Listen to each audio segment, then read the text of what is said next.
Second portion, patas kag balanse nga komentaryo sa mga issues kag mga balita nga nagaapekto sa mga pumuluyo sa adlaw-adlaw nga tanan. Action Reports. Second portion. Upot sa veterano kag respetado nga komentarista. Action Fred Salanga. Karon nga adlaw, Martes, Pizza 28 na bulan sang Abril, tuig 2020. Anano ang mga balita kag mga isyo para karon nga adlaw. Sa aton mga tagpalamati, i-share ko sa inyo na monitor naton kahapon ang palayag sang isa ka doktor, Maria Angelica Soriano, Dr. San Jose Reyes Memorial Medical Center, nga naigo sang COVID-19 bangod man sa iya exposure bala sa iya sini mga pasyente. Ano ang ginpalayag sining doktora? Nagpaandam siya sa mga Pilipino nga hindi gid pag i-underestimate ang viral infection. Kay ginpalayag ya ang iya eksperyensya sa matapikan siya sa among kagaw. Siling sang doktora niya kundi gaubo ka, hindi pa matapos ang ubo mo, hala, ubo ka naman nga ubo. Pagkatapos, sobra kasakit sang iya sini kalawasan. Daw hindi siya makalakat, kung daw hindi siya makatikang kag makalakat. Sobra nga sakit sang ulo. Gapitik-pitik kuno ang iya ulo. Daw halos hindi siya makakaon. Doktora ini ha, daw hindi siya makaginhawa. Daw ginalang happy lang kuno mo ang pangginawaya. So sporte, gatangla sa langit, siling niya, Diyos ko, tagaaya ko kusog, luyag ko nga magginawa. Daw hindi siya makaginawa mo.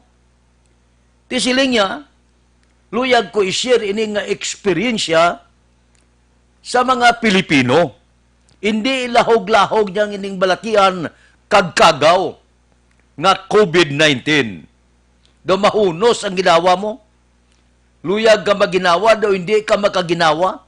Ginapanglanghap mo lang ang hangin nga ginhawa mo. Amo nang siling niya sa mga Pilipino halong gid kay hindi ini lahog-lahog nga balatian. Pero determinado man ini nga doktora, nag-amat-amat sa recover niya kung mag-aayo ako, balik ako sa akong serbisyo bilang isa ka frontliner. Ginhatag ko ini nga topiko para blang hindi magpamahog sa atong tagpalamati, kundi ipaatag sa inyo kung ano ang igo sang COVID-19 para bisan paano may ideya kamo nga sugod subong halong kita, hindi kita mangin salawayon, hindi kita mangin tig-aulo, kay hindi ini lahog-lahog nga balatian, katulad sang naeksperiensyahan sang isa ka doktora. Amak mo nga, wala untat ang ubo mo, daw hindi kakalakat, bilog mo nga lawas kuno, perting palanakit, kung iguon kasi ning COVID-19.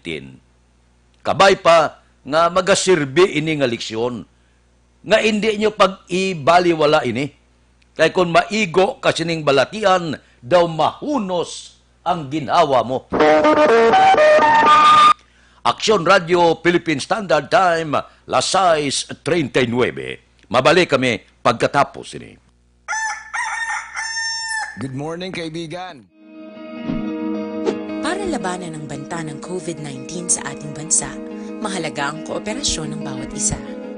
Ang pananatili sa loob ng bahay ay isa sa pinakasimple pero pinaka-epektibong paraan para hindi kumalat ang virus. Kunwari, ikaw ang tuldok na ito. Malusog ka at malakas. Lumabas ka ng bahay. Ang hindi mo alam, may nakasalamuha ka ng may COVID-19. Tandaan, mahirap malaman kung sino ang may virus, pero madali itong maipasa sa iba. Pwedeng naipasa na pala niya ang virus sa iyo nung umubo siya o bumahin. O baka naman ay nahawa na dahil humawa kayo sa parehong bagay na kontaminado. Ngayon ay mayroon ka na ring COVID-19. Isa ka ng carrier na makakahawa sa iba.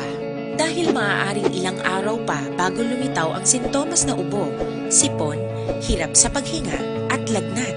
Pwede ring wala kang nararamdamang sintomas, ngunit nakakahawa ka pa rin. Pag uwi mo sa bahay, maaari mong mahawahan ang iyong pamilya.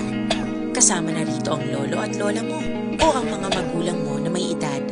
Sila ang may pinakamahina na depensa laban sa virus.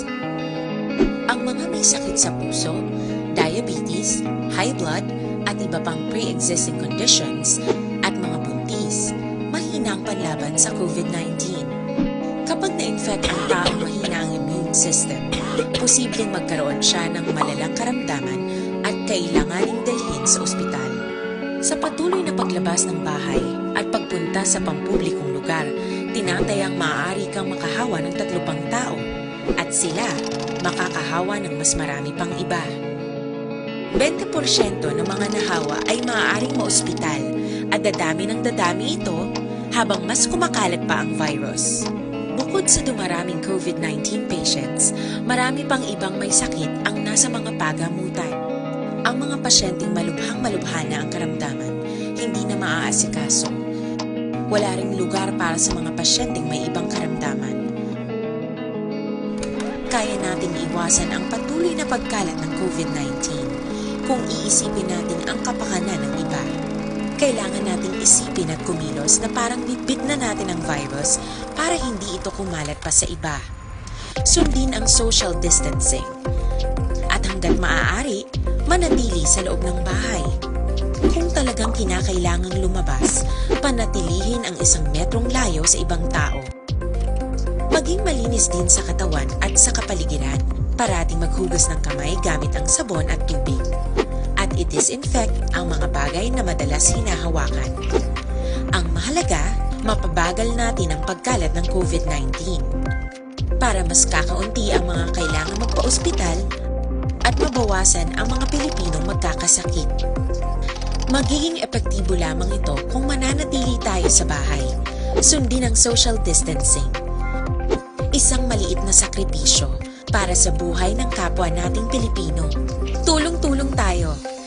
Let's beat COVID-19. Importante nga mapamagi agud mapungga ng paglaptas ang Coronavirus Disease 2019 o kung COVID-19 sunod sa World Health Organization o kung WHO. Una, ugalion na masami nga pagpanghugas ang kamot agud mapasigurong katinlo sa kaugalingon. Ikaduha, likawan man ang masami nga pag-uyat sa ilong kamot kag baba. Ikatatlo, tabunan sang tisyo kung kamot ang baba kung ginaubo. Ikaapat, likawan ang pagpadulong sa mga lugar nga masami ginatipunan sang publiko. Ikalima, magtiner sa puluyan kung hindi mayong kondisyon sang lawas ilabi na kung nagabatyak sang hilanat kag ubo. Ikaanom, kung naga-eksperyensya sa hilanat ubo o kung kabudlayan sa pagginawa. Gilayon nga magpakonsulta kung magpangayo sang panugyan gikan sa isa ka doktor. Ikapito, tingwaan nga mangin updated sa balita. Aksyon Radio Philippine Standard Time, las 6:43. Naga-monitor ako kahapon. Hindi ba lang pag-abot sang 58 ka mga bakulod nun sa puerto sang Bredco karon nga adlaw. Di daw preparado makuno ang LGO sa Bacolod sa pagbaton sining mga OFW. Pero suno kay Councilor Israel Salanga, gintugyanan ni Mayor Bing bilang chairman sang action team sang returning OFW nya para sa seguridad sang tanan, pag-abot nila diri karon nga adlaw, ipaidalom ina sila sa another 14 ka adlaw nga mandatory quarantine. Kay man liwat mo dito sa Manila, may ara na sila gin quarantina.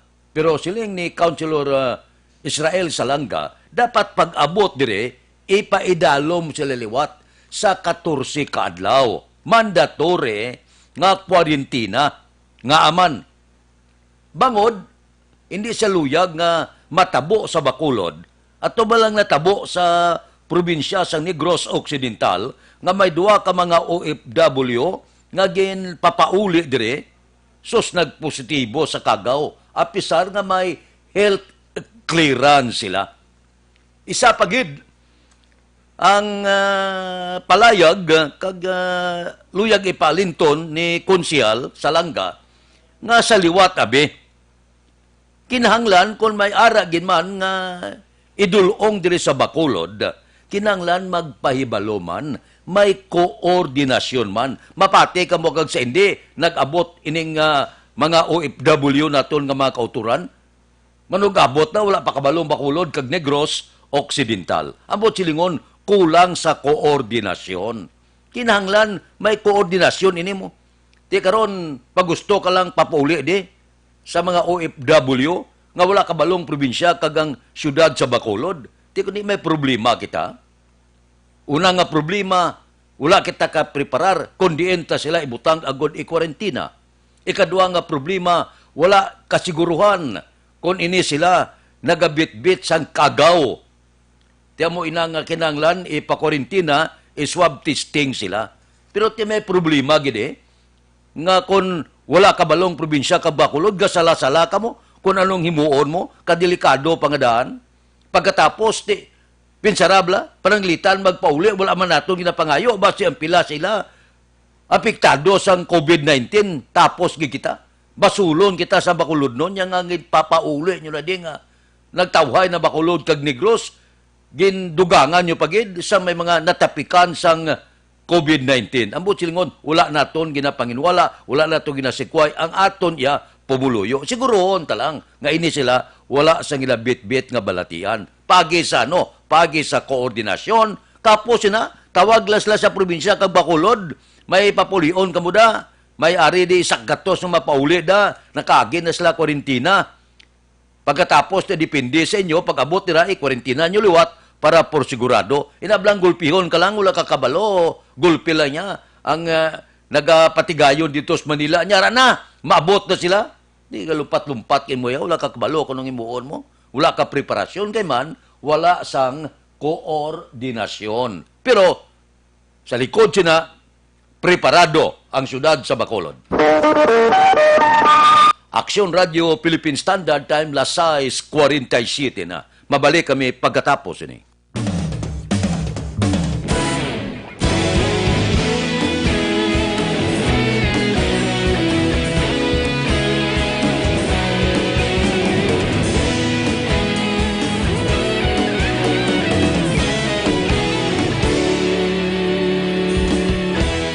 Agapasang banwa, mabugaw nga hangin nagadapyan na. Ikaw nang ginapamatian namon ginasandigan. Tingog sang probinsya, kamatuuran ginapalap na. Minsay nga may dala, paglaom kag kasanan. Tinuig na nagligan, ikaw gihapon ang ako nga istasyon. Sa pagdudlak sang adlaw, sa pagduhaw sang biton. Mga balita nga dala inspirasyon. Aksyon radyo, Bacolod man sa gihapon. Padayon aksyon radyo, Bacolod saludo sa imo. Padayon aksyon radyo, salamat kisa pagserbisyo. Patas kag balanse, matuod nga mensahe, wala sang hinagang pilihan. Padayon aksyon radyo.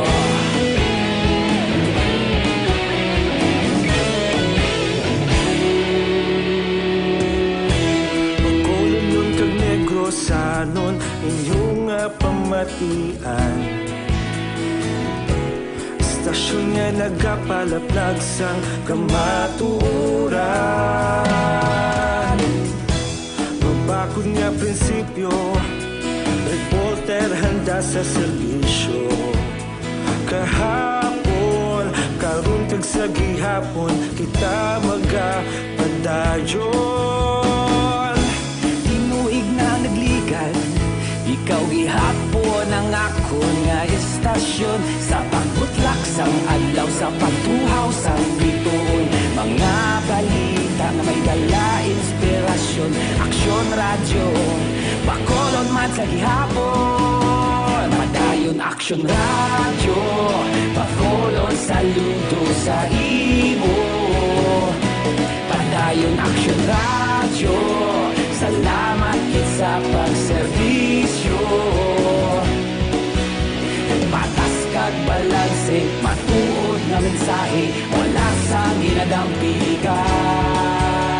Padayon aksyon radyo. Una sa balita, una sa aksyon, sa Bacolod Aksyon Radio.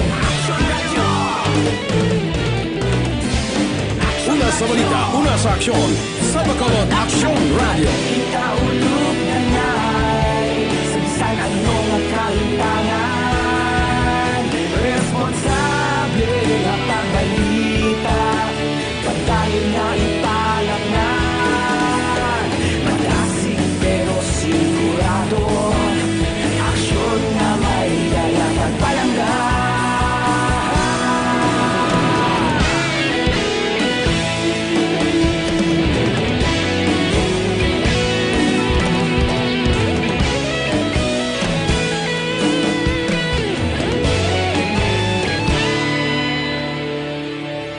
Padayon aksyon radyo, Bacolod saludo sa imo. Padayon aksyon radyo, salamat kit sa pagserbisyo. Padayon aksyon radyo, Bacolod saludo sa imo. Padayon aksyon radyo, salamat kit sa pagserbisyo. Patas kag balanse, matuod nga mensahe, wala sang ginadampigan. Padayon aksyon radyo.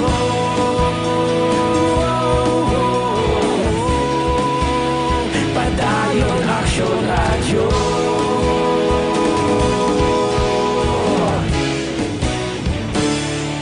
Padayon aksyon radyo.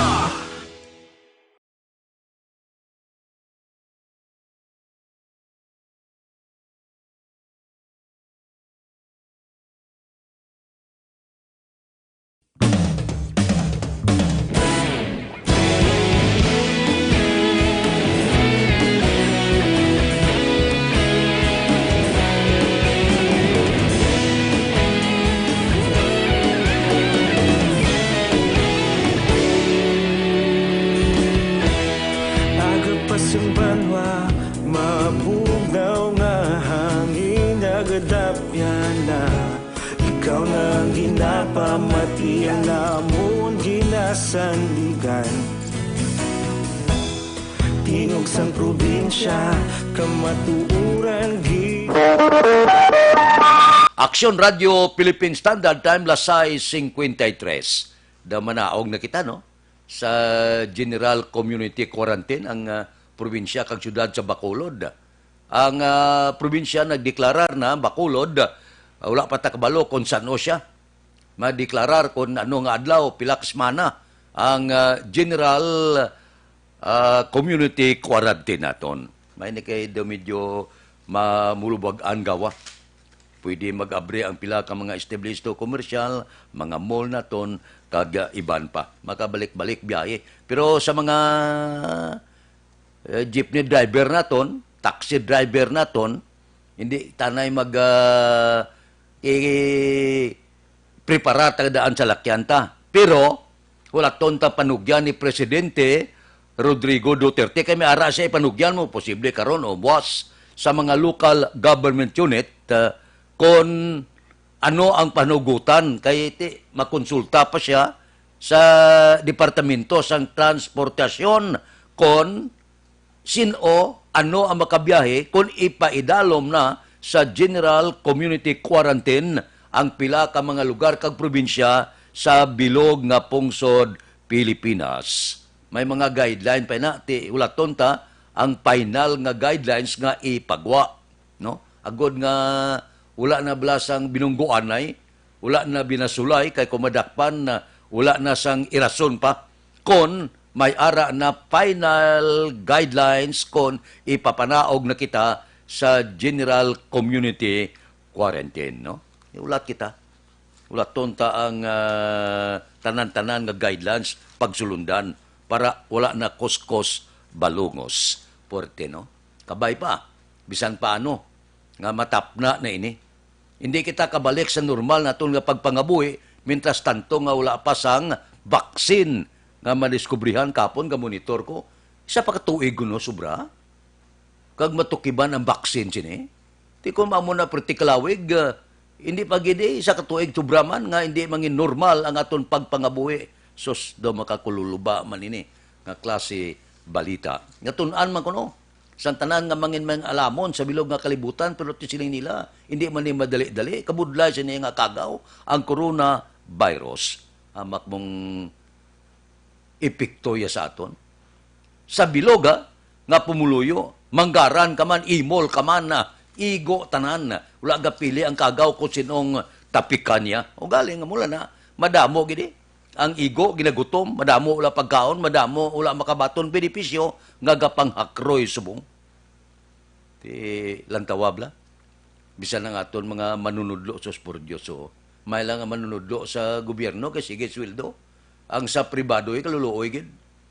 Kung wala obra, labi na gid kung may ara sang no work, no pesos.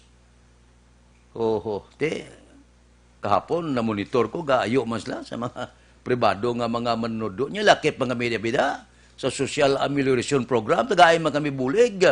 Kaya kung wala kami ang trabaho, no work, no pay kami, gutom man kami, may lang nga mga manunodlo sa gobyerno, kay bisan paano, bisan wala klase, may sweldo. Kita mo na ang igo ya, sos porteho. Aksyon Radio Philippine Standard Time, Lasay 57 na. Mabalik kami pagkatapos ini. Para labanan ang banta ng COVID-19 sa ating bansa, mahalaga ang kooperasyon ng bawat isa.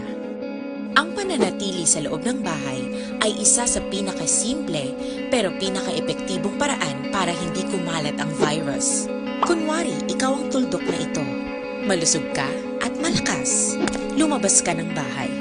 Ang hindi mo alam, may nakasalamuha ka ng may COVID-19. Tandaan, mahirap malaman kung sino ang may virus, pero madali itong maipasa sa iba. Pwedeng naipasa na pala niya ang virus sa iyo nung umubo siya o bumahin.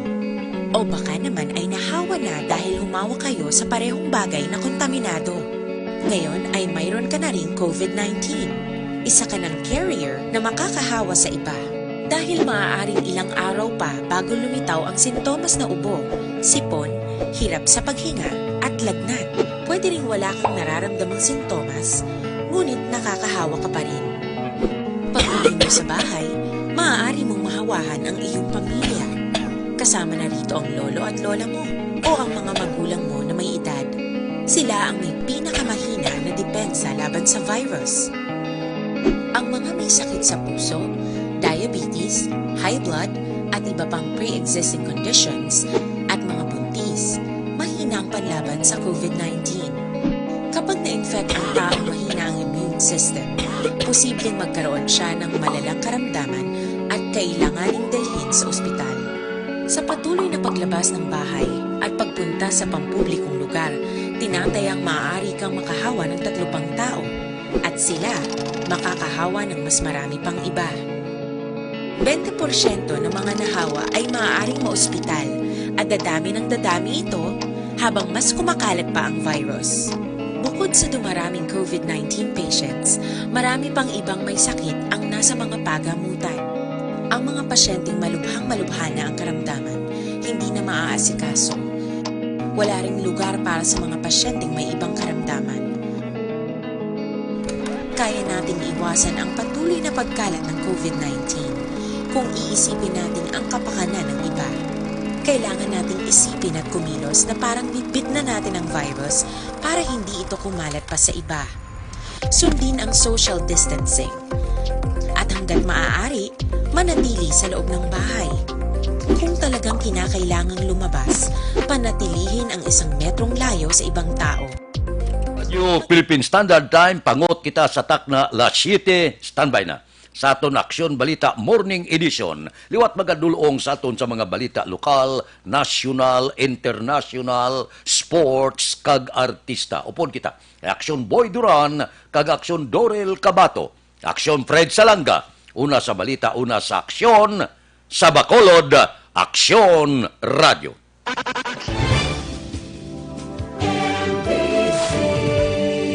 Manila Broadcasting Company. Sa balita, komentaryo, issue,